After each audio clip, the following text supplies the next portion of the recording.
Hello, welcome to Mysterios Divinos podcast. Today, we're delving into the mind of one of Silicon Valley's most complex and, frankly, most influential figures, Peter Thiel. We're going to try and unravel the belief system that connects his radical libertarianism with his creation of a mass surveillance empire. See, on one hand, you have Thiel, the staunch libertarian, a guy who champions individual freedom and is fundamentally opposed to state power. But then, on the other hand, he co-founded Palantir, which is one of the most powerful tools for government surveillance the world has ever seen. So, how can both of these things possibly come from the same mind?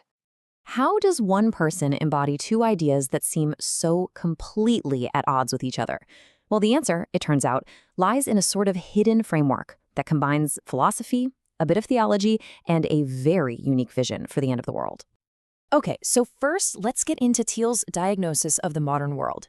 His entire worldview, everything he does, really starts with one single powerful belief, that our civilization has just stopped progressing in the ways that truly matter. You've probably heard this famous quote before. It perfectly captures his core frustration.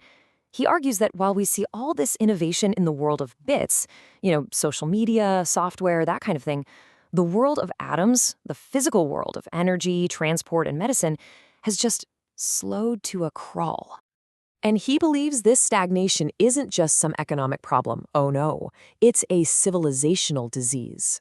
See, when the economic pie stops growing, society just evolves into this ugly zero-sum fight over the pieces that are left. For Thiel, this is the direct cause of the intense political conflict and polarization we're all seeing today.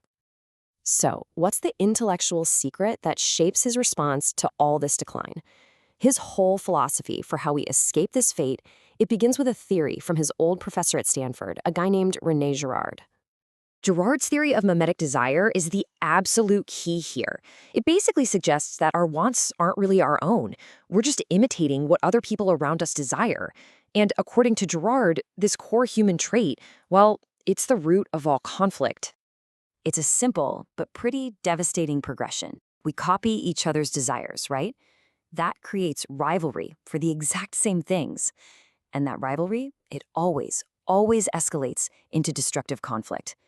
Thiel takes this idea and applies it directly to business and to society, which helps explain his most famous mantra. See, for Thiel, competition isn't some virtue. It's a trap. It's a destructive, mimetic cycle where everybody ends up losing. So the only way out, the only way to escape this destructive cycle, is to create something completely new, a monopoly that breaks the rivalry, to go from, as he says, 0 to 1. Now, this is where his view of the apocalypse comes in, and it's a bit of a trip. He looks at ancient prophecies not as some divine judgment from God, but as eerily accurate predictions of what we humans would do to ourselves once we developed godlike technologies like nuclear weapons and bioweapons. And this leads us to his most provocative idea. In Thiel's unique interpretation, the Antichrist isn't a figure of chaos and destruction. No, instead, it's a global system. A massive bureaucracy that is so afraid of progress that it enforces a comfortable, stagnant decline, all in the name of peace and safety. For him, the ultimate danger isn't some chaotic Armageddon, but a global order that just chokes off human potential. So that brings us to his most controversial creation, Palantir Technologies. And yes, it's named after the dangerous seeing stones from The Lord of the Rings. The stones that offer you true but dangerously incomplete visions of the world. Now, Palantir was initially sold with this noble-sounding mission to fight terrorism while somehow preserving civil liberties. But as its own CEO, Alex Karp, admits, it has evolved into something far more potent, an AI-powered war platform. And this really lays bare the stark paradox of Palantir. The company's promise was to fight terrorism and preserve our freedom. But the reality, at least according to its critics, is a tool that facilitates mass civilian deaths, enables what they call algorithmic genocide, and has become a true leviathan of mass surveillance. You hear about systems like Project Lavender, which reportedly created kill lists of tens of thousands of people just by assigning them AI-generated threat scores. And that brings this question into sharp relief.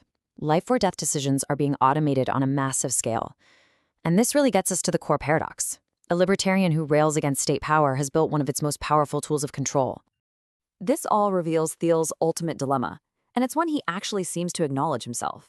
He built this incredibly powerful technology to fight his version of the apocalypse, stagnation. But what if he's just creating a different kind of end times?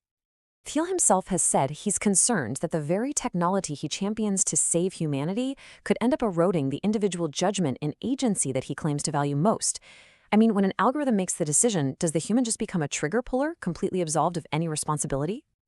And this is the central, absolutely terrifying question of his work. Is the cure actually worse than the disease? In his war against a stagnant decline, is Peter Thiel just building a world of total algorithmic control, a world where our own human agency is the final casualty? It's the unresolved dilemma that his career poses to all of us. If you like this breakdown, please subscribe, leave a like, and definitely comment on what you found most interesting. And of course, share the video. Thanks for watching.